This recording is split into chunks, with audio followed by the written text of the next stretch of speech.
Bienvenidos al podcast Emprender con Arte, un espacio donde hablaremos de creatividad y emprendimiento. Emprender con Arte es el podcast de Lagar, un ecosistema creativo donde damos herramientas para que los artistas y creativos puedan transformar su pasión en una profesión. En el episodio de hoy tenemos con nosotros a Mar Olmedo, emprendedora y fundadora de Maldito Margen, un proyecto especializado en gestión financiera para negocios y personas emprendedoras. Mar ayuda a autónomos y empresas a entender mejor sus números, a tomar decisiones financieras con criterio y a construir negocios sostenibles sin morir en el intento. Y hoy viene al podcast a hablar de un tema que muchas veces evitamos dentro del mundo creativo, que es el dinero, la money. Porque muchas personas artistas, yo también, diseñadoras o artesanas, sabemos crear, pero no siempre se nos da bien gestionar y pensar en Excels. Y eso puede hacer que proyectos con mucho potencial no lleguen a ser sostenibles en el tiempo. Hoy hablaremos con Mar sobre cómo empezar a ordenar nuestras finanzas como creativas, de errores comunes al emprender, a cómo poner precios, qué significa realmente tener un negocio rentable. Bienvenidos al podcast. ¿Cómo estás, Mar? Muy bien, muy contenta de estar aquí hoy contigo. Yo muy agradecida, bueno, ya hace tiempo que nos conocemos, pero hacía años que no coincidíamos y cuando te pregunté de venir al podcast, de verdad sentí en ese momento que tu presencia aquí era esencial. Sí, porque el tema del dinero es algo que como creativos, lo que decía, ¿no? Realmente no se habla y no tenemos ni idea. Cuesta, sí. Lo sé, sí.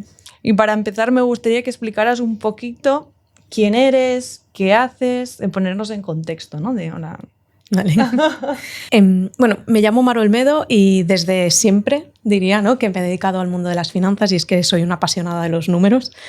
Y bueno, hace 6 años creé mi propio negocio, primero sola, ¿no?, como emprendedora, pues tratando de ayudar a otras emprendedoras y poco a poco pues el negocio fue evolucionando y la verdad que lo disfruto un montón, ¿vale? Sí que tuve un momento de crisis en mi vida de decir odio las finanzas, pero me di cuenta que no, que me encantan, pero las quería desde otro lugar, ¿no? Y desde el poder aportar a la gente y que sobre todo pues tome conciencia y puedan ellos un poco empoderarse, ¿no?, con todas las finanzas del negocio, que efectivamente creo que hay mucha falta de educación financiera ahí. Y pues eso, poder poner mi granito de arena en todas esas personas, la verdad que me encanta, ¿no? O sea, lo vivo y lo disfruto muchísimo. ¿Recuerdas cuándo te diste cuenta que las finanzas eran lo tuyo? O sea, ese momento eureka, ¿cuándo lo tuviste claro? ¿Cómo fue el proceso hasta llegar a ese punto? A ver, yo, como decía, no soy una apasionada de las finanzas desde bien pequeñita, o sea, de las matemáticas. Desde bien pequeña ha sido una de mi asignatura favorita siempre. Es más, yo hacía como deberes extras porque me encantaban, o sea, para mí era como jugar. Y siempre me gustó. Sí que es verdad que ahora pues unos 9 años o así, tuve un momento de crisis en el cual, bueno, yo venía del mundo de las inversiones.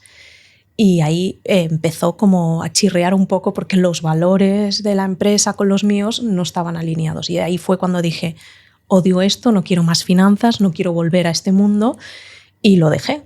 O sea, a tal punto que empecé a estudiar psicología, he estudiado coaching, PNL, o sea, me fui como a otro lado totalmente distinto. Y precisamente escuchando podcast fue cuando vi que había como mucha necesidad, sobre todo en las mujeres, en tomar conciencia de las finanzas, ¿no?, que no tenían ese conocimiento para las finanzas de sus negocios. Y dije, ostras, aquí está un poco, ¿no?, el filón o por donde puedo ir, y a partir de ahí, y sobre todo también compartiendo mucho por redes, me di cuenta que sí que me gustan mucho las finanzas, pero desde otro lugar. Y pude encontrar el lugar, ¿no?, desde el que realmente pues disfruto y me siento como satisfecha por todo lo que estoy haciendo y que realmente aporto valor. Claro. ¿Y desde dónde dirías que es ese lugar, ¿no?, en que tú te sientes cómoda aportando eso al mundo? ¿Cuál es tu visión particular del dinero en las finanzas? Bueno, sobre todo el que la gente entienda las cosas, ¿vale? Porque creo que uno de los problemas muy grandes que hay con las finanzas y por los que la gente se desconecta mucho es por, sobre todo, esos tecnicismos, ¿no? Al final utilizan unas palabras e incluso la gente va vestida de unas maneras que para mí genera ese rechazo, ¿no?, y esa separación. Entonces, el poder hacer llegar las finanzas con un lenguaje muy claro y muy llano, ¿no?, y con un trato muy de tú a tú, creo que es lo que permite que la persona realmente conecte. Y no es que no nos gusten las finanzas, sino es que no nos las han explicado de la forma adecuada para que realmente nos puedan gustar, ¿no? Entonces, el sentir que puedo estar aportando eso, pues para mí es alucinante, ¿no? Claro, porque tú, ¿qué estudiaste para dedicarte a las finanzas en concreto? ¿Economía? Algo así? Administración y dirección de empresas. Vale. Sí. Claro. Y luego, bueno, hice un posgrado también de gestión patrimonial y, bueno, sí, y me certifiqué como asesora financiera. Qué guay. Y digamos que con la fusión de lo que sabías a nivel más racional de números y luego la parte más terapéutica de PNL, ahora has fundado tu propia empresa, ¿no? Que es Maldito Margen. Exacto. ¿Qué hacéis exactamente en Maldito Margen? Vale. Bueno, en Maldito Margen yo digo que es una agencia financiera, igual que existen las agencias de marketing, pues lo mismo en las finanzas, y la idea es poder ofrecer un servicio 360 al cliente para que no tenga que tener los profesionales como separados, que lo pueda tener todo en un mismo lugar, y ahí ofrecemos un servicio desde las propias finanzas puramente, ¿no? Como la parte más analítica, que a nivel de finanzas, ¿no? Cuando hablo de finanzas es toda la parte de poner precios, calcular márgenes, hacer planificaciones financieras, ¿no? Toda esa parte es la parte de finanzas y donde yo tengo más expertise y yo ofrezco más ahí como esa parte del trabajo, pero luego también ofrecemos la parte administrativa de todo el tema de papeleo, hacer facturas, emitir facturas, los pagos a clientes, o sea, a proveedores, revisar que los clientes nos han pagado, toda esa parte también. Por otro lado, la parte de gestoría y puramente fiscal de los impuestos y la parte de inversiones. También si tenemos un dinero, también podemos pues invertir y rentabilizar ese dinero. Y luego, además, sí que ese es como el core, pero luego tengo toda una serie de colaboradores para que si quieres crear una sociedad, te ayudamos con el proceso de la creación de la sociedad. Si quieres pedir ayudas o subvenciones, también. Todo el tema de seguros, el seguro de responsabilidad civil para el negocio, tal, también, ¿no? Entonces, ahí sí que luego me apoyo pues, de toda una serie de colaboradores para poder dar el servicio completo. Qué chulo. Claro, suena muy completo, como dices tú, ¿no? 360, supongo que esa es la idea. Y también está dirigido específicamente a perfil emprendedor. Sí, sobre todo, al final todos son emprendedores. Tengo el perfil emprendedor autónomo, ¿vale? Que normalmente pues, es gente que factura un poquito menos y también, pero quiere, ¿no? Llevar un buen control de sus finanzas y tener bien los números. Y luego tengo otro perfil, que es ya un perfil más de, bueno, tiene una sociedad, una SL normalmente, ya es un equipo más grande con niveles de facturación más elevados y ahí también, ¿no? Entonces, al final tengo esos dos perfiles a los cuales les damos el servicio. Pero a mí me encanta cuando también me viene un emprendedor que está empezando y ya quiere, ¿no? Tomar conciencia y decir, ostras, es que quiero revisar mis números y quiero hacer crecer esto de una manera sostenible y que realmente pueda funcionar, ¿no? ¿Eso suele pasar? O sea, dirías que... No, ¿verdad? No. No. Yo, por lo que tengo entendido y por mi propio caso y lo que veo a mi alrededor, normalmente empiezas con lo que puedes, vas un poco a ciegas, sí. La vida te lleva allí, y luego a medida que te encuentras los problemas, ahí buscas soluciones, ¿no? Sí. Es como la forma más orgánica, supongo. Suele ser así. ¿Qué problemas más comunes te has encontrado entre los emprendedores que acuden a ti? Principalmente, no como un poco el detonante es, ostras, siento que trabajo un montón y mi cuenta no refleja lo mismo, ¿no? Ahí es uno de los motivos por los que suelen acudir, sobre todo el emprendedor más inicial, ¿no? O más autónomo. El decir, jo, es que estoy currando un montón, tío, y tampoco estoy ganando tanto. ¿Qué está pasando aquí? Buah, suscribo. ¿No? Más claro, ¿no? Es súper común esa parte, entonces ahí es por donde vienen y pues podemos revisar los precios y ver si son rentables o no, porque muchas de las veces, por no decir todas, realmente están vendiendo cosas a pérdidas y no son conscientes, entonces ahí está el problema. Por eso estás trabajando tanto y no ganas tanto, porque realmente no estás generando suficiente beneficio, ¿no? Bueno, realmente estás generando pérdidas y no tienes un negocio sostenible que te pueda pagar un sueldo y tener una vida que te permita vivir de ello, ¿no? Entonces ahí es cuando vienen y analizamos todo y nos damos cuenta de eso. Wow, sí. ¿Dirías que en el sector creativo esto es especialmente importante o se suele ver mucho más o más que en otros ámbitos? Sí, normalmente toda la gente que es como más creativa, sí, es donde más se da, ¿no? También es gente que le cuesta más quizá a veces, ¿no?, siento un poco del ponerse en valor o ser más consciente, ¿no? O sea, no miran realmente los números. Y yo creo que en el momento en que tú aterrizas, ¿no?, que yo digo, ¿no?, aterrizar a tierra, ¿no?, un poco es como bajar a números todo lo que estás haciendo, puedes ver la realidad. Y ahí te das cuenta de que realmente, o sea, es que te abre los ojos, es como un despertar, ¿no? Porque cuando tú realmente haces tus números, ves y dices, vale, hostia, es que estoy perdiendo dinero. O sea, ya no es que quiera yo cobrar caro o barato, no, es que si no cobro este precio, yo estoy perdiendo dinero.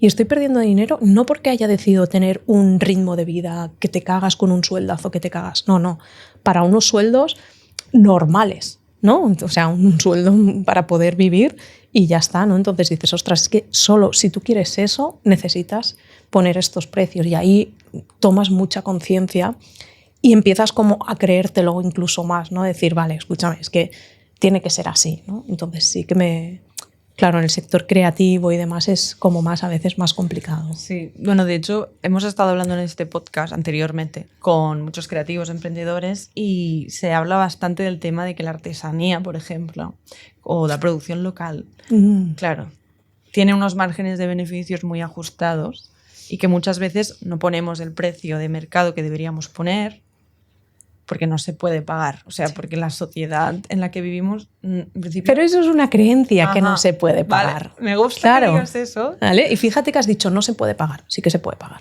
Ya. O sea, realmente se puede pagar. Lo que pasa es que es importante transmitir el valor e ir al cliente que lo va a pagar y que lo va a valorar.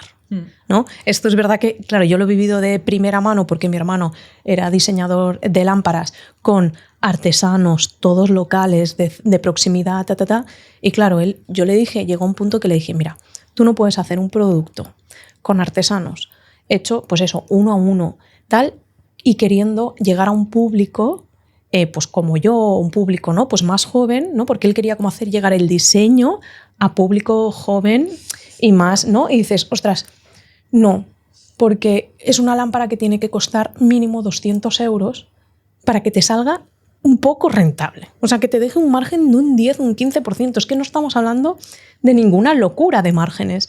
Entonces es como, no puedes ir a ese público. Necesitas cambiar el público si quieres hacer ese tipo de producto. Entonces tienes que ir a gente, bueno, que valore la proximidad, ¿no?, que valore, ¿no?, y que aprecie mucho que eso está hecho pues de forma artesanal, ¿no?, y que entonces sí que diga, lo voy a comprar.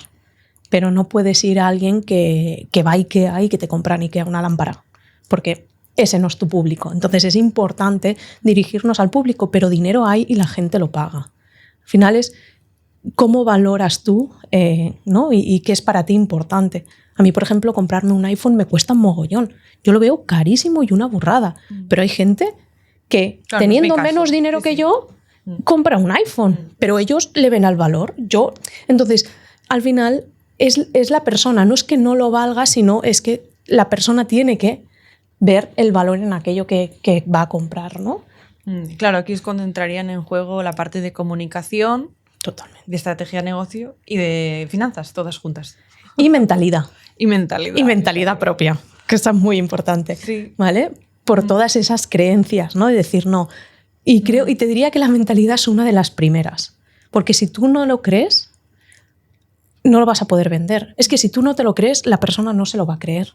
Entonces tú eres la primera que tienes que valorarte a ti misma y valorar tu producto para así poderlo transmitir, ¿no? Entonces, también incluso por mucha comunicación que hagas, si tú estás como desconectada, ¿no?, o desalineada de ese valor, ¿no?, o no lo aprecias, no, por mucho que comunicas, no lo vas a transmitir. Tú puedes dar un mensaje, pero al final, no, yo creo que cuando una persona lo siente y lo vive, lo transmite. Entonces, si tú no estás conectado con eso, no vas a poder transmitir el valor que tiene. Entonces, es mucha parte, yo creo que de mentalidad y de creerse una misma, ¿no? El otro día también, una artesana me vino y me dice, no, es que claro, lo mío no sirve para nada. Y digo, ¿perdona?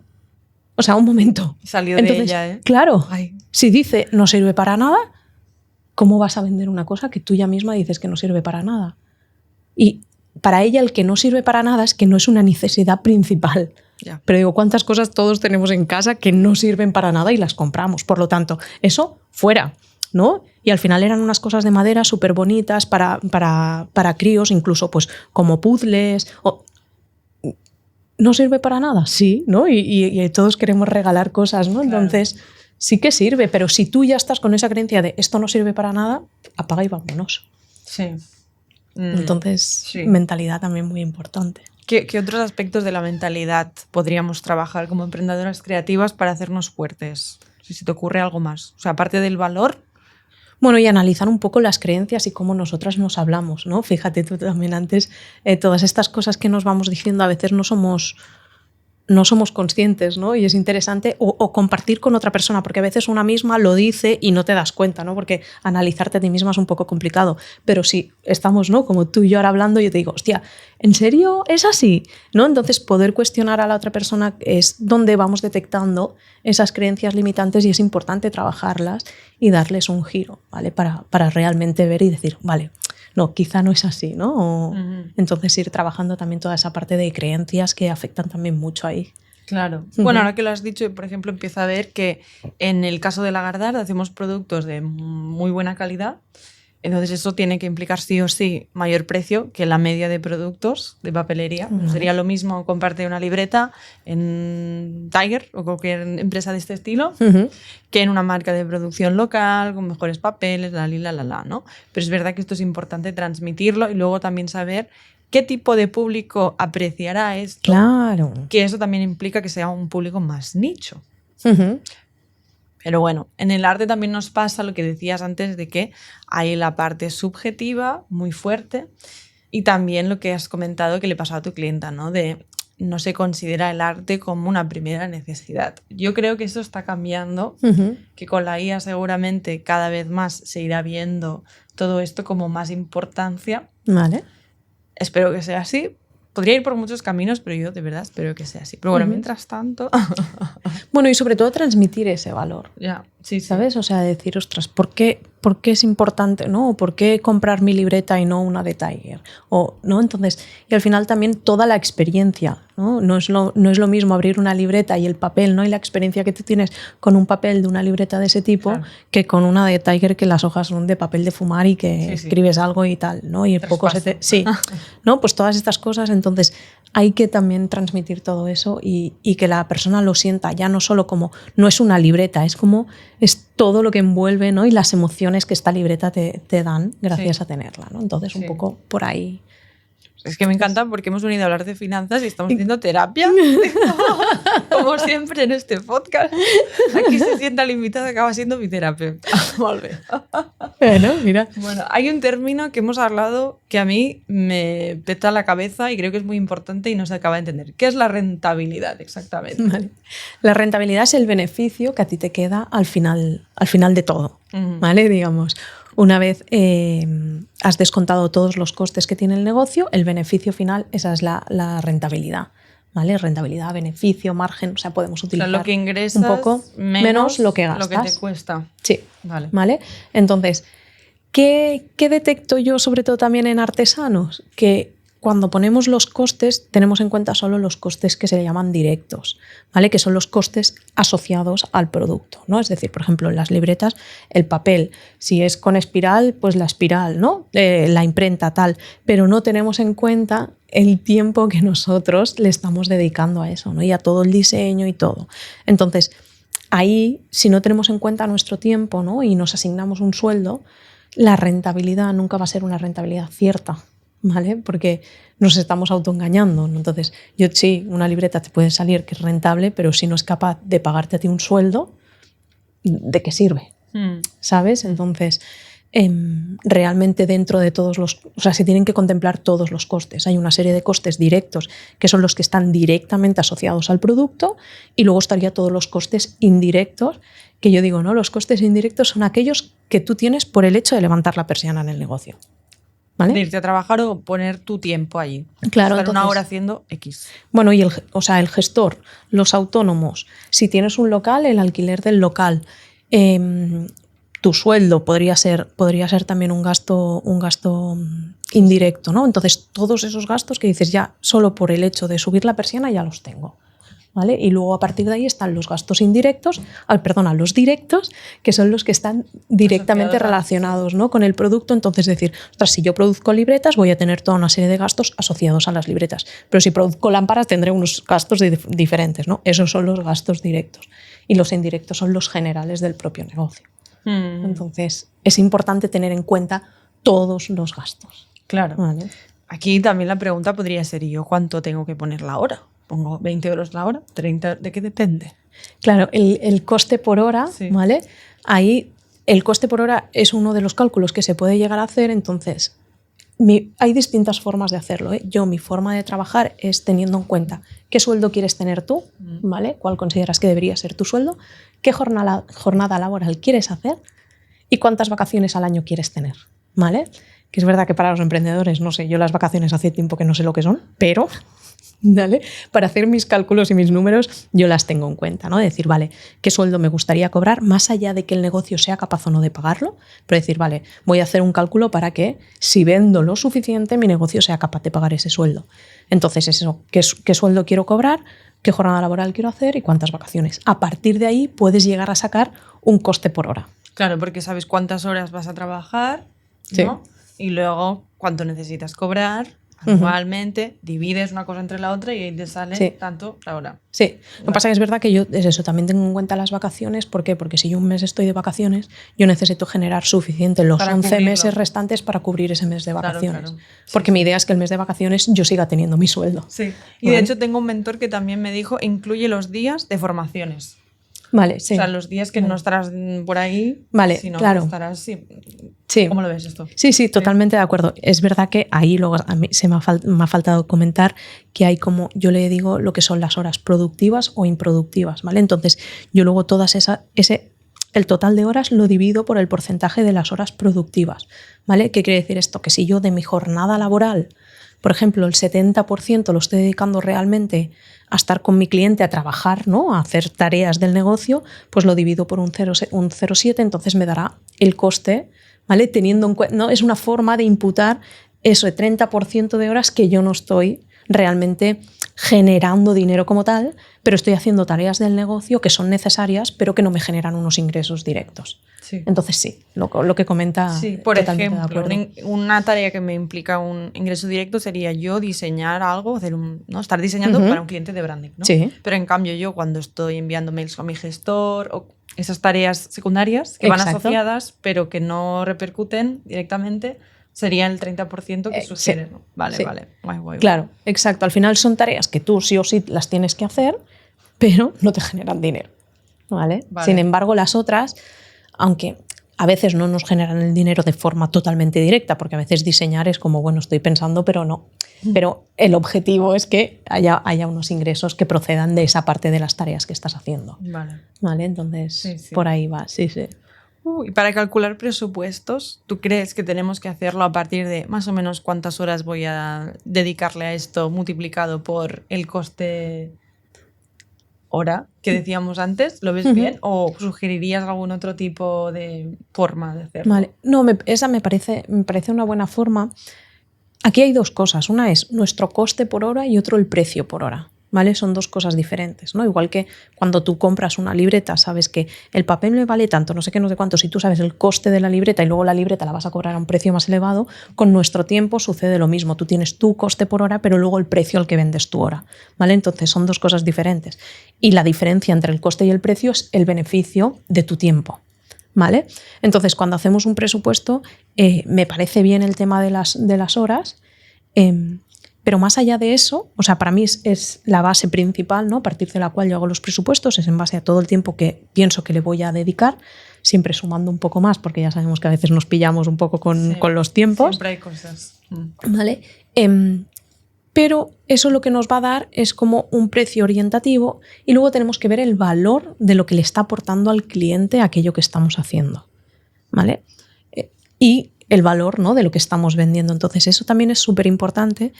Y te voy a poner un ejemplo. Tengo una clienta que ya se dedica a todo el tema de editoriales, ¿vale? Y ella ha creado, a través de, pues con todo su expertise y todo el trabajo que lleva hecho, ha creado una inteligencia artificial que ella, el trabajo que hace, lo que antes tardaba 20 horas, ahora tarda 2. Wow. ¿Qué pasa? ¿Qué le va a cobrar al cliente por 2 horas? Si lo que le va a dar es lo mismo que antes que tardaba 20. Entonces, no tienes que cobrar solo por tus horas.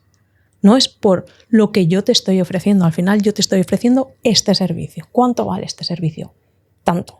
¿Y qué valor tiene? ¿No? Entonces ahí es importante transmitir eso. ¿Que yo ahora en vez de 20 horas lo hago en 2? Pues mejor para mí. También es verdad que para conseguir esas 2 he estado un montón de horas invirtiendo, ¿no? Y pudiendo, ¿no?, reducir. Pero yo no soy del todo partidaria a calcular todo por las horas, porque siento que cuanto más buenos y más eficientes somos, entonces que tenemos que cobrar menos. No tiene ningún sentido. Cuanto más experiencia tenemos, más senior somos en nuestro trabajo, vamos a cobrar menos. Esto nunca sucede, ¿no? ¿Verdad? Pues como es tan obvio, pues también por eso los presupuestos no tenemos que tener únicamente en cuenta las horas. Si tenemos en cuenta las horas, sí que nos va a permitir saber la rentabilidad real en función al precio que le estemos dando final a ese cliente. Pero no solo tener en cuenta las horas, sino realmente el valor de lo que yo estoy aportando. Claro, entonces la productividad está aquí, ¿no? En hacer algo que tiene un valor X de forma más eficiente. Claro, es sin volvernos siempre locos, o sea, sin explotar a gente, exacto, sin pasarlo no, mal, sin ser a costa de nuestro bienestar. Totalmente. En este caso me parece una estrategia muy buena. Claro, hay que buscar, ¿no?, de qué forma. O sea, cuando tú además has puesto un precio, cuanto más eficiente eres, es como si estuvieras encontrando otro proveedor que te está vendiendo el producto más barato. Sí.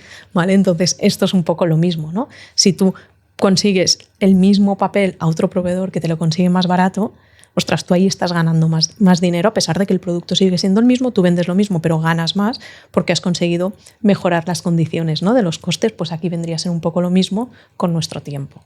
Claro, qué bueno.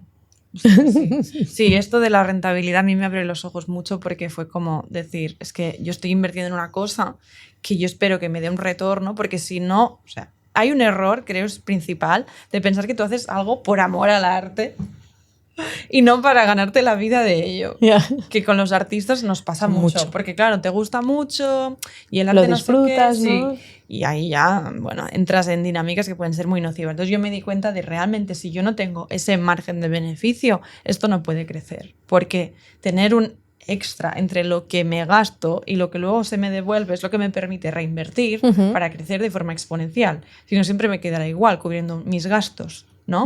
Sí. Es por eso que el margen de beneficio es tan importante, porque yo te he oído hablar mucho del tema de márgenes. Mirad siempre. Bueno, maldito esto, ¿no? margen, o Claro. sea, mira el nivel. Se llama el negocio así.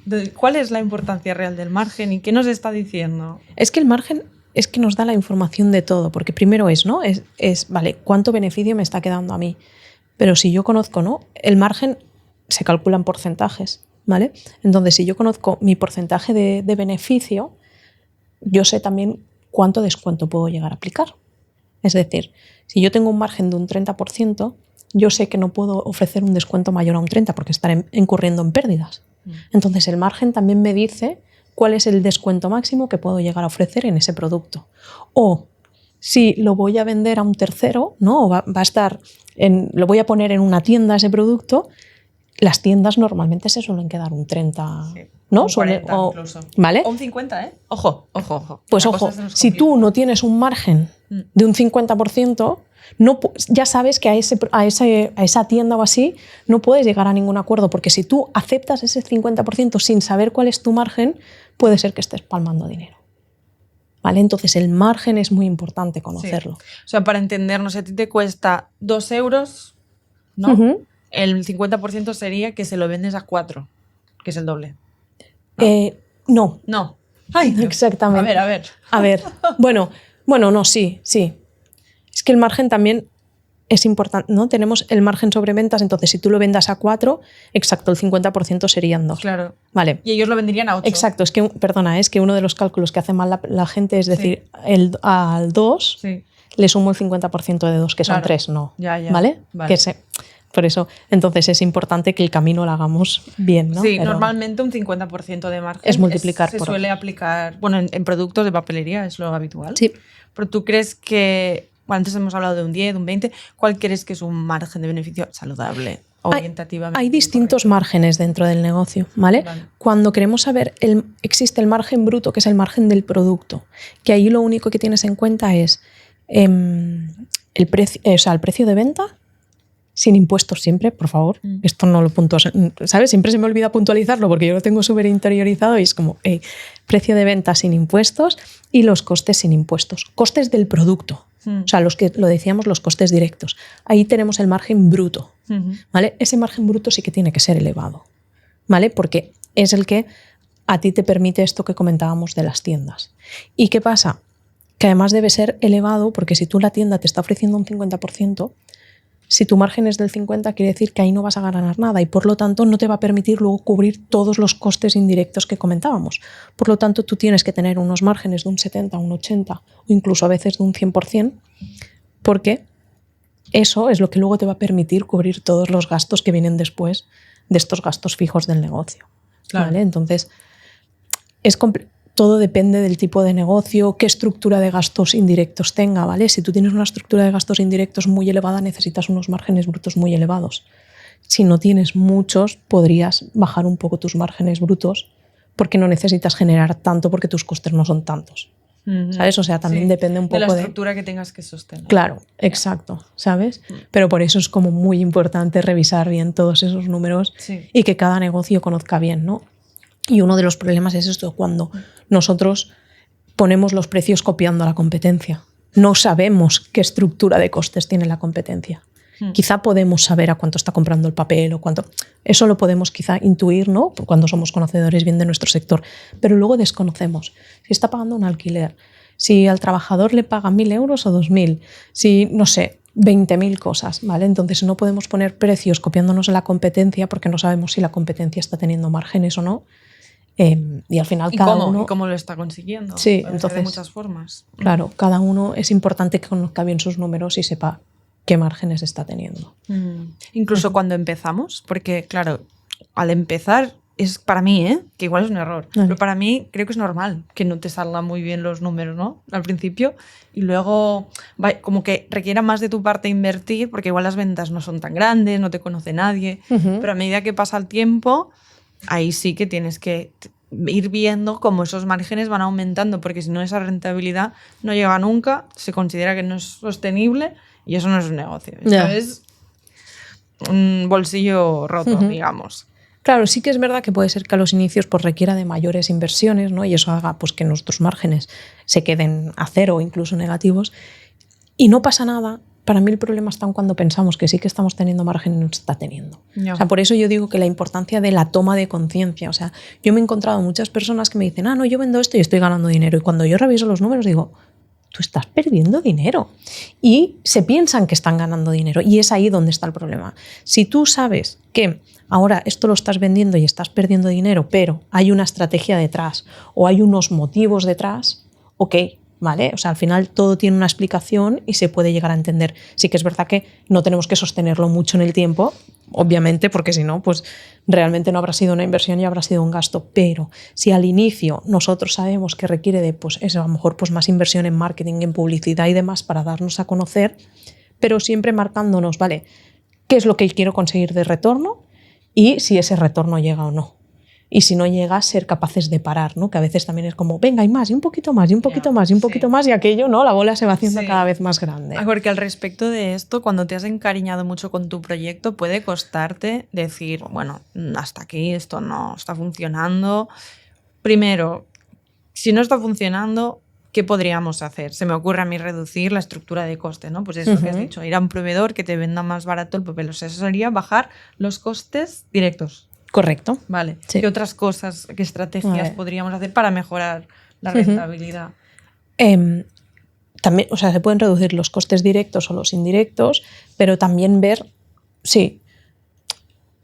y ver si el precio está bien puesto, si no tratar de transmitir como una balanza, un precio más elevado. ¿Por un lado o por otro? Claro, o sea, tú al final, cuando no estás obteniendo márgenes, o reduzco costes o subo precio, pero no es la forma como de poner la balanza en equilibrio.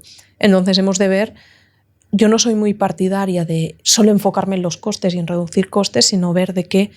Piensa que los costes indirectos son costes que cuanto yo más vendo, más se me va como reduciendo el impacto que tiene. ¿no? Porque si yo tengo 1.000 euros de gastos fijos, por ejemplo, y vendo 100 unidades, quiere decir que a cada unidad yo le imputo 10 euros de esos costes indirectos. Pero si yo vendo 1.000 unidades, le estoy imputando un euro de los costes indirectos, siempre y cuando se mantengan iguales, obvio. Pero entonces también hemos de ver si los precios están bien puestos o si mi trabajo aquí es vender más unidades, claro, para poder minimizar el efecto de los costes indirectos ahí. Vale. ¿Y en qué punto dices es que claramente no funcionará, lo tengo que abandonar? ¿Cuándo crees que es una señal de ya está? Bueno, yo creo que es ir viendo cómo es la tendencia del negocio. ¿Vale? Si al final ves que ya llevas varios meses y que no ha habido ninguno en el que puedas ver un poco la luz, es como, ostras, pues quizá ahí está habiendo un problema, ¿no? Pero bueno, ahí sí que diría yo de ir a algún profesional también primero que te pueda auditar un poco, ¿no? Algún tipo de mentor que pueda analizar bien si el problema a lo mejor es un problema de comunicación y quizá comunicando bien o tal se le puede dar un giro. O quizá es eso, o analizando los números dices, no, es que los costes son demasiado elevados y esto no va a poder salir al mercado. ¿No? Entonces es ver dónde está fallando, ¿no? O qué pata está fallando para poder poner el foco ahí. Porque a lo mejor tú te has enfocado en la comunicación, no sé qué, ya, pero si el problema está en que los números no están bien, por mucho que tú comuniques y que llegues a vender más, ese negocio no va a funcionar. Entonces es ver en qué área está un poco el error, ¿no? O cuál es el área que está pinchando, ¿vale? Y poner entonces foco ahí a ver si es capaz de darle un giro a eso. Porque normalmente crees que lo que falla más es el control de las finanzas, o has visto si hay en los emprendedores alguna de estas áreas que acostumbre a estar más floja. A ver, es que las finanzas suele ser sí, es la que todo el mundo deja, ¿no? Y creo que muchas veces también la gente pone el foco en redes sociales, en crear contenido, ¿sabes? Y dices, hostia, ¿y las finanzas qué, no? Que a mí esto es algo que a veces me da rabia, ¿no? Decir, joder, están invirtiendo ahí en redes sociales, y ya, pero has mirado bien también tus números, esto es rentable, te sale a cuenta, porque si no, es que es tirar el dinero. Entonces las finanzas te dan... Bueno, para mí es que, claro, son la base de todo y lo que te da la información de todo el negocio, sí, para a partir de ahí poder actuar. Sí, ojalá se enseñaran mejor en las escuelas. Antes has dicho que sí que eras partidaria, ¿no? De que se enseñara antes. Sí, totalmente. Pero ¿no crees que nos enseña? Primero que nos enseña porque no les interesa que tú sepas. Total. Porque el dinero es poder también. Sí. Y luego que en redes tampoco la gente habla de cuánto deberías cobrar o cuánto cobras, como que el dinero es un poco tabú. Y nadie sabe cuánto tienes la cuenta bancaria, aunque sea tu mejor amigo o mejor amiga, ¿no? O sea, realmente creo que sí que hay un trabajo terapéutico muy fuerte con las finanzas, que a mí me gustó mucho tu cuenta de Maldito Margen y la personal, porque creo que de forma muy amena estás acercando esto a las personas. O sea, hay un trabajo de sindicalismo incluso, ¿no? ¿Crees que es por eso que nos enseña? ¿O por qué? Bueno, yo creo que nos enseñan precisamente por lo que tú decías. Al final, cuanto más conocimiento tengamos, más podemos rebatir las cosas. Entonces ya les interesa que seamos un poco analfabetos en ese aspecto y así ellos nos las van colando, ¿no? Entonces ahí, por eso yo creo que también hay una falta de educación financiera, porque si realmente todos supiéramos cómo funciona todo y demás, los políticos que están no estarían, obvio, ¿no? Porque nos los comeríamos con patatas. Entonces, información es poder. Entonces, si tú das más información, más poder va a tener la gente, y no los puedes manejar tanto como tú quieras, ¿no? Claro. Un poco yo creo que va por ahí. Sí, yo también lo veo como que el autónomo hackea un poco el sistema, ¿sabes? O sea, yo cuando era pequeña, en el instituto, universidad, tal, nunca se me planteó el tema de, bueno, tú tienes dos opciones, puedes trabajar para alguien o trabajar por tu cuenta, no. ¿verdad? Entonces ahí sí que tuve un poco la sensación de ser Neo en Matrix cuando empecé a ver todo el ecosistema, el universo del emprendedor, etc. El techo de cristal, por ejemplo, para mí es una de las principales ventajas de ser emprendedor. No sé, ¿cómo lo ves tú? O sea, ¿qué ventajas crees que tiene a nivel financiero ser emprendedor respecto a alguien que está contratado, y qué desventajas dirías que tiene el hecho de trabajar por cuenta propia o por cuenta ajena? Como ventajas, es totalmente de acuerdo contigo con el techo de cristal. O sea, para mí, creo que un emprendedor puede generar todo el dinero que quiera como quiera.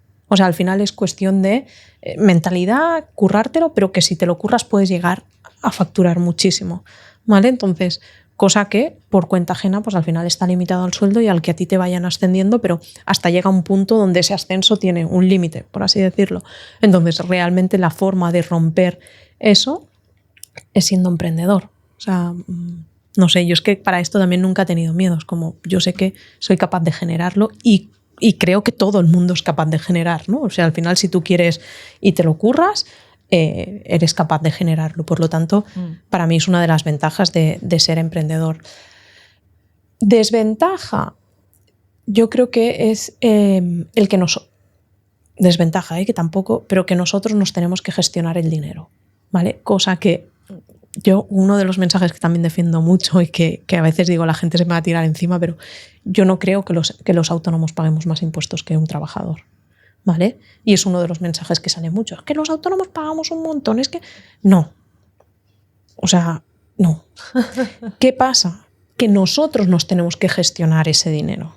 Cuando tú eres un trabajador por cuenta ajena, a ti te ingresan la nómina neta y ya está, y tú te olvidas. Un autónomo le ingresan el bruto y tiene que apartar que si los impuestos, apartar el IVA, apartar no sé qué. Ese trabajo, en un trabajo por cuenta ajena, ya te lo ha hecho, ¿no? Y tienes como un papi, que es tu jefe, que es quien se encarga un poco de organizarte los números y decirte, toma, esta es tu paga y ya te lo puedes gastar todo. Y sin embargo, un autónomo es como, no, yo lo recibo todo y tengo yo que ser quien se gestiona y decir, vale, no, un momento, que todo el dinero no es para mí, que esto lo tengo que separar para el IVA, esto lo tengo que separar, no sé, y esto es lo que me va a quedar. Y el problema... Yo personalmente creo que es ese. Claro. Sí. Estoy de acuerdo. Sí. Bueno, no entraremos a hablar de las cuotas de la seguridad social. Eso ya es diferente. ¿Verdad? Eso es diferente. Vale. Pero a nivel de impuestos, a ver, que también se podría considerar un impuesto, ¿no? La seguridad social, pero a nivel de impuestos de IVA e IRPF, sí. No paga. Es más, yo digo, un trabajador por cuenta ajena paga más que nosotros. Ya. Porque nosotras nos compramos un ordenador y el IVA nos lo deducimos. Un trabajador por cuenta ajena se compra un ordenador y el IVA lo paga y no se lo deduce. Sí. Por lo tanto, nosotros no estamos pagando. El IVA no lo pagamos nosotros, lo paga el cliente. Porque nosotras todo el IVA que pagamos, o la mayoría, ¿no?, de los gastos todos relacionados con el negocio, nos lo podemos deducir. Por lo tanto, pagamos menos. Y el IRPF pagamos el mismo que un trabajador por cuenta ajena. Sí. Pasa que en un trabajador por cuenta ajena es eso, se lo restan ya de su propia factura. Nosotros cuando emitimos una factura, y sobre todo los artesanos que os dirigís a un cliente particular, no se lo descuentas en la factura. Entonces, ¿qué pasa? Que te lo tienes tú que gestionar. Pero realmente un trabajador por cuenta ajena está pagando el IRPF el mismo, igual que nosotros. Sí. Yo sí que pongo IRPF. Pero cuando vas a empresas. Facturas. Si tú le vendes a un cliente particular, no. Ah, vale, jolín, es que hay cosas que se me escapan, ¿eh? Suerte que tengo a mi gestora que si lo ve me ayudaría, me daría un toque. O sea, tú cuando vendes a un particular, el particular no le aplicas IRPF, la factura, solo el IVA. Vale. Si tú te diriges a un profesional, ya sea un autónomo o una sociedad, ahí sí que aplicas IRPF.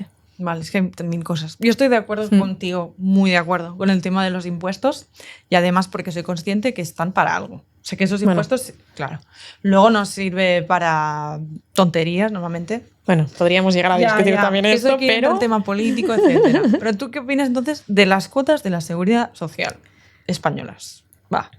Aquí sí que realmente creo que está muy desequilibrado. Me gustó el cambio que hicieron, ¿no? De que ahora vaya por tramos. Realmente me parece algo correcto, ¿no? Porque al final antes daba igual que tú facturaras o ganaras 1.000 que ganaras 1.000.000, que la cuota de autónomos era la misma, ¿vale? Para todos. Entonces me parece bien este cambio que hicieron, creo que fue, ¿no?, para el 2023, que lo empezaron a poner por tramos.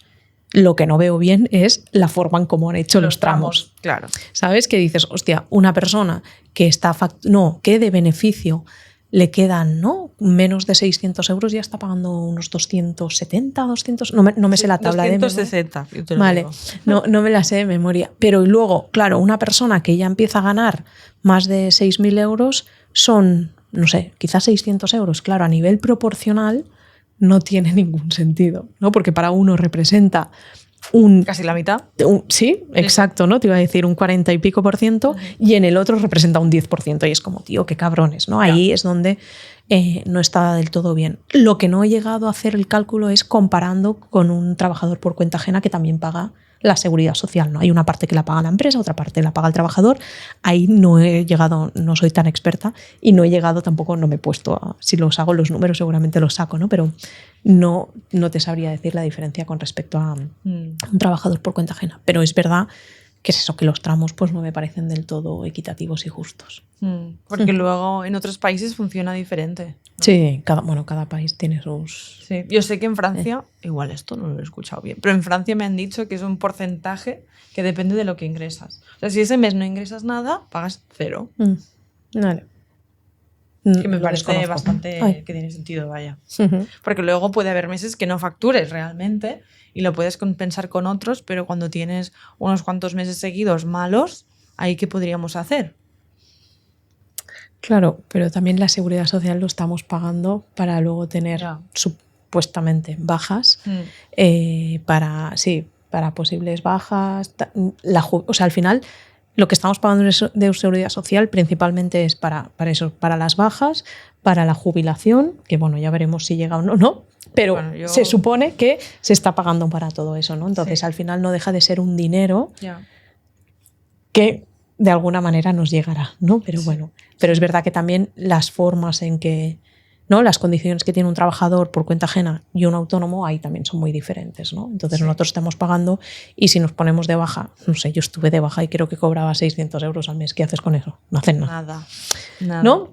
Entonces, eso es verdad que ahí, pues, yo creo que donde no, o sea, lo que no estoy de acuerdo es eso, son los derechos que nosotros tenemos como autónomos, ¿vale? Creo que, y la queja tiene que ir desde ahí, desde la parte de derechos, que no tenemos los mismos derechos que un trabajador por cuenta ajena. A nivel de impuestos, o sea, yo me enerva mucho la gente que se queja de los impuestos porque ahí creo que es una queja que no es correcta. Creo que realmente nos tenemos que quejar de las cosas que realmente están mal, pero no quejarnos de unos impuestos porque los impuestos realmente no es que estemos pagando más. En el caso de autónomos, luego ya estaría la parte del impuesto de sociedades, ¿vale? Que ahí tienen que pagar también un porcentaje sobre el beneficio y eso sí que es otra cosa, ¿no? Pero a nivel propio del autónomo que trabaja como autónomo, impuestos no pagamos más. Sí, porque claro, cuando eres autónomo también hay este tema y es algo que muchos me lo han transmitido y yo también lo he tenido, el miedo a la inestabilidad, porque pues igual no un año te va bien, al otro no tanto, tienes temporada baja, luego llegan las vacaciones que no ingresarás nada, porque claro, si no... ¿Ves? No ingresarás nada, ¿por qué? Vale. ¿Cómo que tú quieres o sea, que...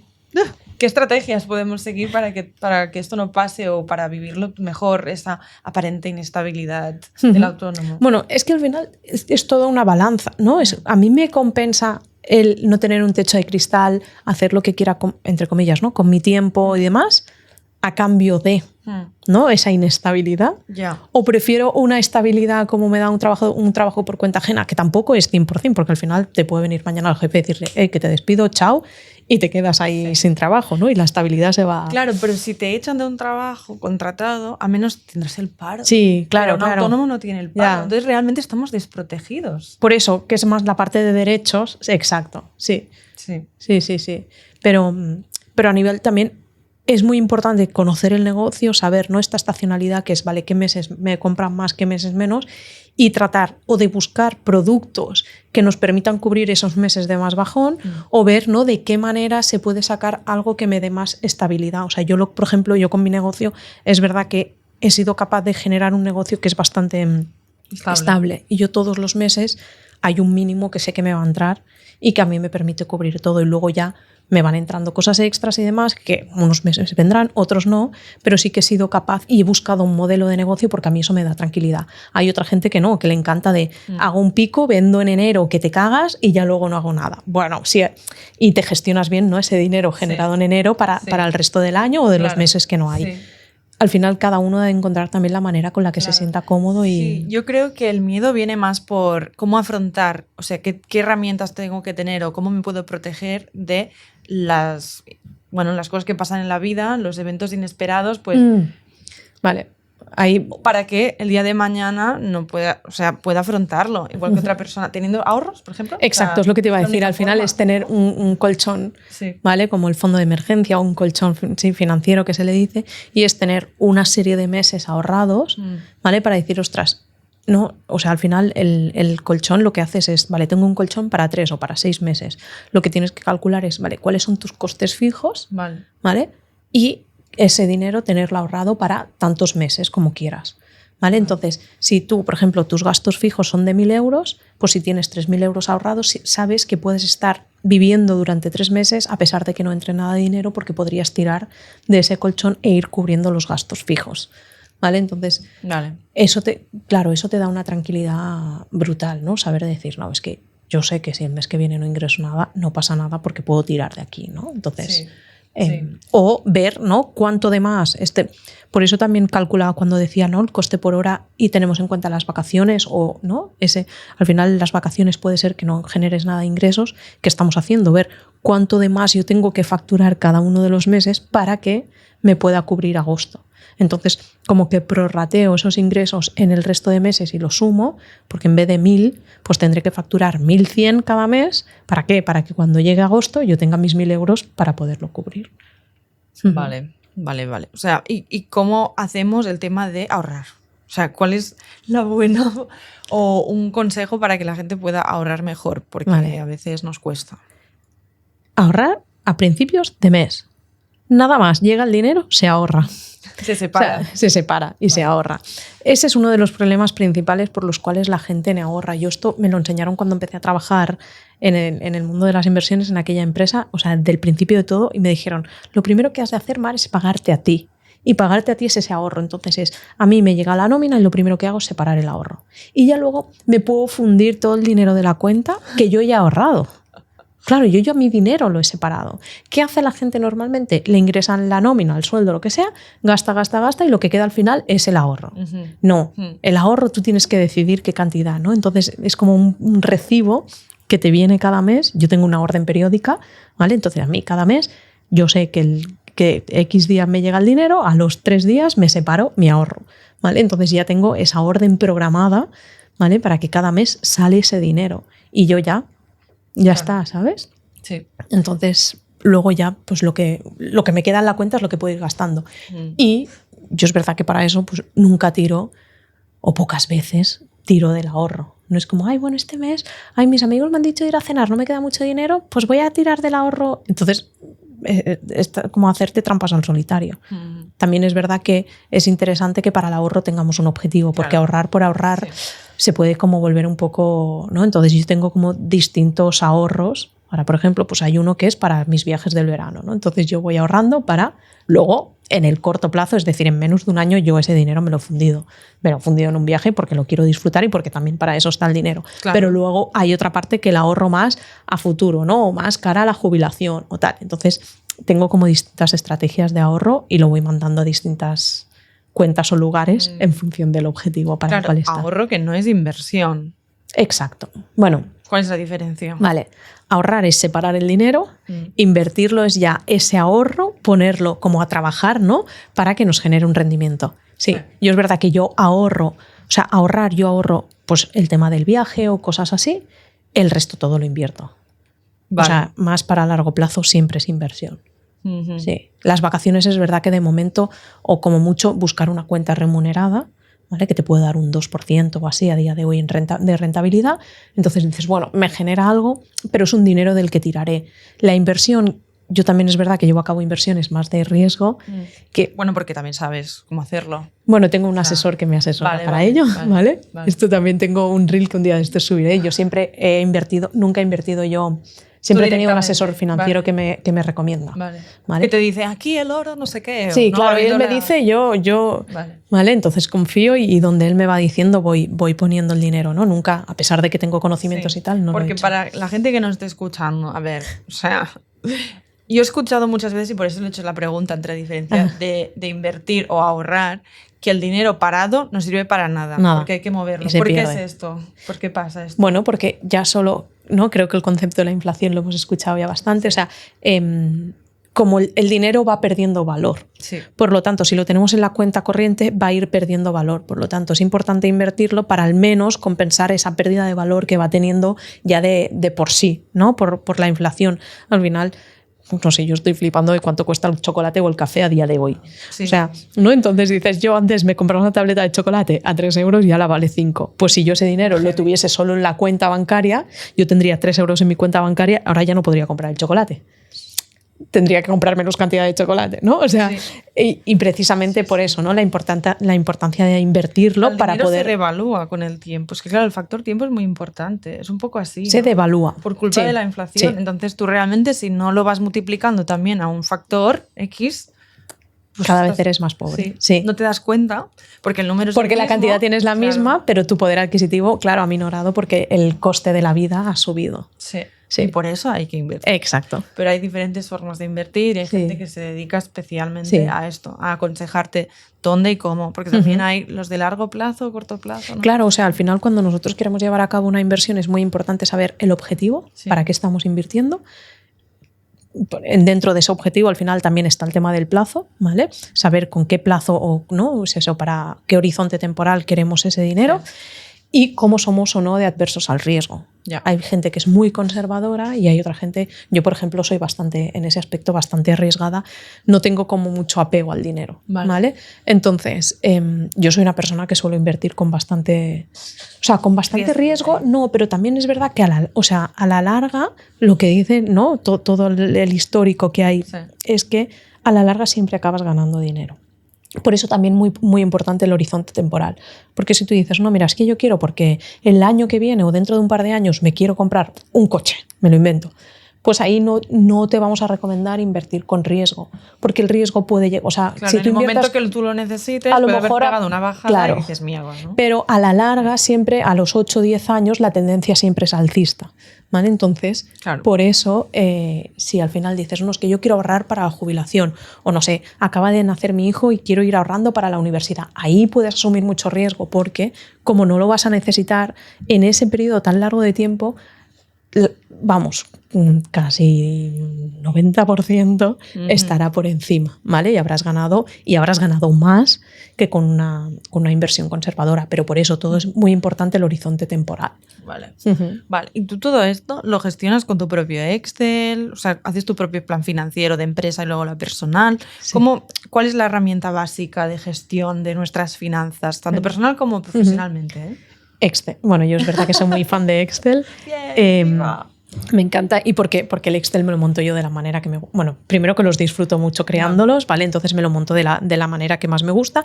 También es verdad que existen muchas plantillas que están bastante bien. Y sobre todo es eso, yo tengo el de personal y el del negocio, ¿vale? Totalmente separado, a pesar de que seamos autónomos y tal, siempre tiene que estar separado para saber realmente qué está generando el negocio y qué tengo yo a nivel personal. Y a nivel del negocio también suelo utilizar Holdit como programa de facturación y para todo el seguimiento, porque es verdad que es una herramienta que está muy bien, ¿vale? Porque te hace gráficos o que... Sí, bueno, ahí puedes emitir todas las facturas, puedes subir todas las facturas de gastos, llevar un seguimiento de cuáles están pagadas y cuáles no. Sí. Realmente es una herramienta que, bueno, que a mí me gusta mucho y funciona bastante bien. Es verdad que a día de hoy con la inteligencia artificial ya también puedes llegar a hacer otras cosas quizá de forma gratuita, pero bueno, estas están muy bien. ¿Y tú cuándo revisas tus finanzas? ¿Cada mes, una vez al año? ¿O haces proyecciones a corto, medio, largo plazo? Así? Yo hago hacia finales de año, principios, hago toda la planificación del año completo, ¿vale? Con una previsión de ingresos y de gastos. Lo hago conmigo y con todos los clientes, ¿eh? Lo que hacemos es eso. ¿No? Y nos marcamos un poco los objetivos de lo que queremos lograr en el año, si vamos a llevar a cabo o no inversiones. Bueno, todo eso lo reflejamos ahí. Y luego, bueno, la información la voy subiendo como cada semana o cada 15 días y luego una vez al mes reviso. ¿Vale? Así que es eso, el ponerme a revisar lo hago una vez al mes. Tanto lo que aplico conmigo lo aplico con mis clientes y una vez al mes pues tenemos un informe donde vemos cómo están yendo los números y depende de lo grande o no que sea el negocio, pero yo cada 3 o 6 meses recomiendo una revisión para ver si la planificación que hicimos al inicio de año sigue teniendo sentido o no. Si ha habido un cambio relevante, la ajustamos. Si no, la seguimos manteniendo igual a pesar de que se estén o no cumpliendo los objetivos. Nunca se van a cumplir al dedillo porque eso querría decir que tenemos una bola de cristal donde sabemos qué va a suceder y no lo sabemos. Pero es verdad que si existe un cambio importante, decir, ostras, pues mira, es que he cerrado un acuerdo con esta tienda y me va a comprar y tal, y esto no lo tenía, pues cambios de estos que sí que afectan de forma considerable el negocio, sí que entonces modifico la planificación, pero si no, la sigo manteniendo igual, pero sí que voy revisando si esa planificación se está cumpliendo o no, ¿no? Y si estoy por encima o por debajo, si me estoy desviando, todo eso lo voy revisando. Y en la planificación es lo mismo, ¿no? O sea, tener en cuenta, lo que hemos hablado antes, los costes y los ingresos. Exacto. Vale. Yo hago una previsión de ingresos y de gastos. Sí, y normalmente los gastos planificamos los habituales y luego una vez ya tenemos hecha esa foto, vemos si podemos llevar a cabo inversiones, ¿no? De decir, pues o me quiero comprar este curso, me gustaría cambiarme el ordenador, y vemos si eso el negocio lo puede sostener y en qué momento se podría dar. Vale. Entonces, un poco... Vale. ¿Hasta qué plazo recomiendas llegar? Porque yo he llegado a hacer un plan financiero de 5 años. No, un 6. año. Un año. Un año, ¿verdad? Del COVID, o sea, antes es verdad que se hacían como planificaciones a mucho más largo plazo, pero te diría que del COVID hacia aquí ya la gente es más a un año vista, porque no sabes las cosas que te pueden suceder. Entonces sí que ahí cambio como un poco la forma de trabajar, ¿no? Y quizá, a ver, para según qué cosas, hay cosas que a lo mejor si vas a pedir financiación o demás te piden a 3 o 5 años, pero para el día a día yo con mis clientes hacemos un año. Vale, y ahora que has mencionado esto, no te lo iba a preguntar, pero el tema de financiación. Sí. ¿Cuándo recomiendas pedir financiación al banco? O sea, ir a buscar. Bueno, normalmente, o sea, financiación es si necesitamos invertir y hacer un desembolso grande de dinero porque el negocio lo requiere y consideramos que es eso, que va a traer un retorno bueno, pues ahí entonces sí que podríamos ir a pedir financiación, ¿no? Es verdad que existen distintos tipos de financiación, entonces tenemos por un lado todo lo que son la parte más de préstamos y demás, que eso sería para inversiones más grandes, ¿vale? Es decir, ostras, necesito un desembolso así importante para llevar a cabo, ¿no? Pues una inversión y poder hacer el producto así. Y luego tendríamos la parte de líneas de crédito, ¿vale? Que esa sí que es más para la operativa del día a día de, ostras, es que yo le vendo a un cliente grande y este me paga a 30, 60, 90 días, ¿no? Y ahí puedo tener un problema de tesorería. Para eso sirven las líneas de crédito. Las líneas de crédito realmente es como que, para entendernos, es como que te dejan tener tu cuenta en descubierto hasta X cantidad, ¿vale? Es más, hay bancos que funcionan así. Como si ellos te adelantaran ese dinero, ¿no? Claro, ¿no? Entonces, vale. Bueno, existen distintas maneras. Vale. Esto no es exactamente que te adelanten el dinero, porque eso sería otro tipo de operaciones, pero la línea de crédito lo que te permite es eso, es decir, ostras, tengo que pagar nóminas, no tengo dinero. Como tengo una línea de crédito, puedo tirar de ella para pagar las nóminas. Pero sobre todo es muy importante que la línea de crédito sea algo que utilicemos en el día a día. Es decir, que yo ahora, ¿no? Como mi cliente me paga 60 días y yo tengo que avanzar, o no sé, o mi cliente me ha pedido que produzca libretas, ¿vale? Y yo tengo que avanzar toda la compra del material, claro, para poder venderle y que luego él me pague. Entonces ahí hay como un decalaje en el tiempo y tú necesitas el dinero, ¿vale? Pero es un dinero que tú ya lo tienes, o sea, es un gasto que vas a llevar a cabo, pero porque ya tienes asegurado un ingreso.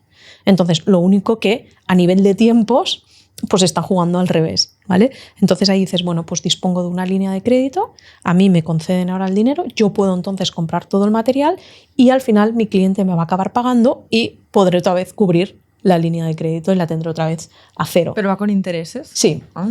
Sí, aquí todo con intereses, y más en los bancos. Pero bueno, la póliza de crédito, la línea de crédito, lo que tiene es que tú pagas un interés fijo muy pequeñito solo por tener el dinero disponible por si lo necesitas. Y luego pagas un interés adicional por el dinero dispuesto. Por el que retiras. Por el que estás utilizando, sí. Vale. Entonces, si tú al final las cosas te funcionan bien y tú con tu propio dinero ya puedes tirar, solo tienes que pagar ese porcentaje fijo, que tampoco suele ser muy elevado. ¿Vale? Entonces, sí, entre un 1 o un 2%. Bueno, está bien. Entonces dices, bueno, es como ese colchón que te da tranquilidad, ¿vale? Sin embargo, con un préstamo a ti te dan todo el dinero y tú cada mes vas pagando una cuota. Con la línea de crédito no. Es a ti te dan el dinero, tú te lo puedes gastar todo ahora y no devolverlo. Lo que sí que tienen, entre comillas de malo, las líneas de crédito es que normalmente tienen renovaciones de un año. Entonces tú al año te las renuevan o no. Sí, claro, si tú al año te dicen que no te la renuevan, tienes que devolverla para pagar lo que les debes. El objetivo es que no sea así, pero sí que podrías llegar a tener que convertir una línea de crédito en un préstamo para poder pagarlo y luego tener cuotas para ir devolviéndola. Pero si tú una línea de crédito realmente la estás utilizando bien, ¿no? Con estas subidas y bajadas, por lo que comentaba, cuando llega el momento de devolverla, o a lo mejor te pilla en un momento de bajada, pero sabes que el dinero va a entrar y lo puedes como acabar de negociar de, vale, dame 3 meses más que mira, me entra este dinero, Claro. Pero es importante, o sea, y también para que una línea de crédito te la renueven, una de las cosas también que miran es esa, que esté en positivo, en negativo, pero si tú siempre la tienes en negativo y la tienes siempre dispuesta, entonces ahí es cuando te dirán, no, claro, por aquí no. Claro. Sí. Vale, qué guay. Bueno, yo creo que hemos cubierto un montón de cosas, ¿no? Sí. Está guay. Hemos hablado de todos los temas, muchos que no tenía previstos, pero que han ido surgiendo sobre la marcha. Para ir acabando, me gustaría que nos explicaras un poco cómo ves tu propia empresa o qué proyectos te están ocupando ahora mismo de cara a presente y futuro a nivel profesional. Vale. A ver, Maldito Margen está en un momento así de crecimiento y creo, ¿no?, que en los próximos meses o años la idea es que pueda ir creciendo la parte más como de agencia, ¿no?, de ofrecer eso, como ser el departamento financiero de negocios y poder llevar más negocios, aunque a mí poco a poco lo que me gustaría es que la agencia fuese como sola, entre comillas, funcionando, aunque siempre yo estoy ahí, para yo dedicarme más a la parte toda de divulgación, de educación, ¿no? Así, pues aquí en Barcelona Activa doy formaciones, para la Diputación de Barcelona también, ¿no? Entonces ir haciendo este tipo de formaciones que me gusta mucho y crear incluso pues mis propias formaciones para poder llegar a más gente, ¿no? Y sobre todo pues poder poner ese granito de arena a nivel de educación financiera y que también disfruto mogollón dando clases y enseñando a la gente, ¿no? Sí. O sea, cuando veo esas ganas, ¿no?, de la gente de aprender o que se le despiertan cosas de, vale, ahora esto lo entiendo. A mí eso, vamos, me encanta. Es que para mí es recuperar el poder. El poder que no quieren que tengamos, que hablábamos antes. O sea, que me parece una labor brutal. ¿Y algún proyecto en concreto de este año, un lanzamiento por venir o así? No, de momento no. Vale. Tenía cosas en la cabeza, pero al final he decidido posponerlas y sí, y es como focalizarme más también como el equipo está creciendo, tengo que estar ahí pues formando al equipo y demás. Y ahora es como focus en esto. Qué bien, qué bien. Me alegro de que haya alguien centrado en esta sala. Alguien con el foco claro, no es broma. O sea, lo que me pasa es que lo intento, pero como muchos creativos somos bastante multifoco, porque funciona mejor, ¿eh? Ojo. Lo que pasa es que parece a corto plazo que te estés como dispersando demasiado. Luego necesitas más tiempo para desarrollarlo, porque un tiempo estás en una cosa, el otro en otra. Bueno, en fin. Bueno, yo también era muy así. Es verdad que este año decidí tengo como una chica que me lleva toda la parte de la estrategia del negocio, entonces con ella es como, he tenido esta idea, y es como, Tomar, vamos a como calendarizarlo, vamos a ver si tiene sentido o no y cuándo. Entonces yo ahí como que le voy soltando, ¿no? Y, he pensado y no sé qué. A mí se me vienen un mogollón de cosas. Entonces ella me permite como el decir, un momento, vale, sí, ¿sabes? Porque si no yo puedo estar también... Creo que también tengo un poco de mente creativa en ese aspecto, ¿no? Entonces, sí. Yo lo noto, lo noto mucho. Vale, entonces para quien le haya gustado y así, ¿dónde pueden encontrarte así, a ti y a tu marca, empresa? Pues en Instagram principalmente es donde estoy más, en marolmedo_FZ, y si no, Maldito Margen también en Instagram. ¿Y en la web?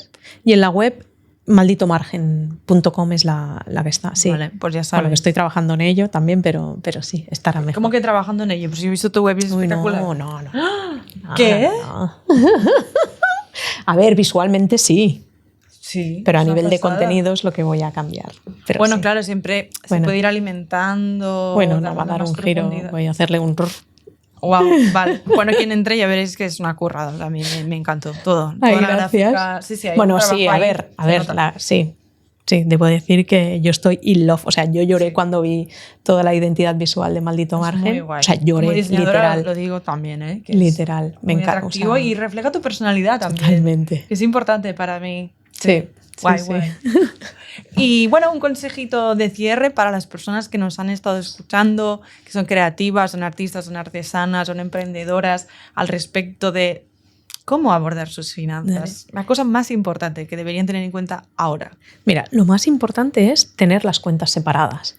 Y creo que es algo súper sencillo de hacer y que nos da mucha tranquilidad y mucha paz. O sea, yo con la gente que lo he vivido y lo han experimentado, por así decirlo, es brutal el decir, tener una cuenta personal de la del negocio. Todo lo del negocio entra en la del negocio y lo personal.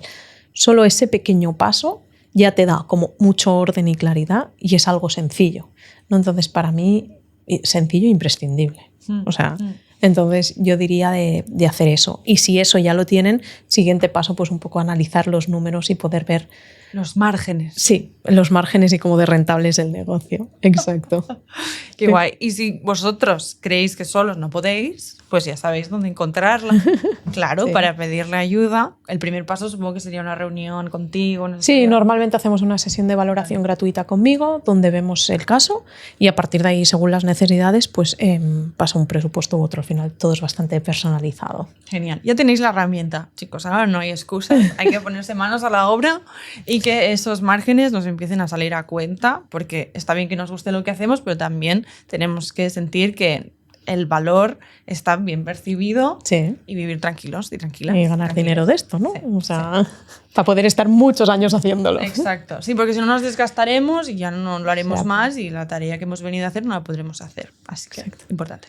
Pues muchas gracias, Mar, por venir aquí. Y a los que nos habéis escuchado, dadle a seguir y a ver, comentadnos en comentarios qué os ha parecido. Sí. Nos vemos muy pronto en, yo creo que ya la 3ª temporada de Emprender con Arte. Y eso, nos vemos. Chao. Gracias, chao. Chao, chao.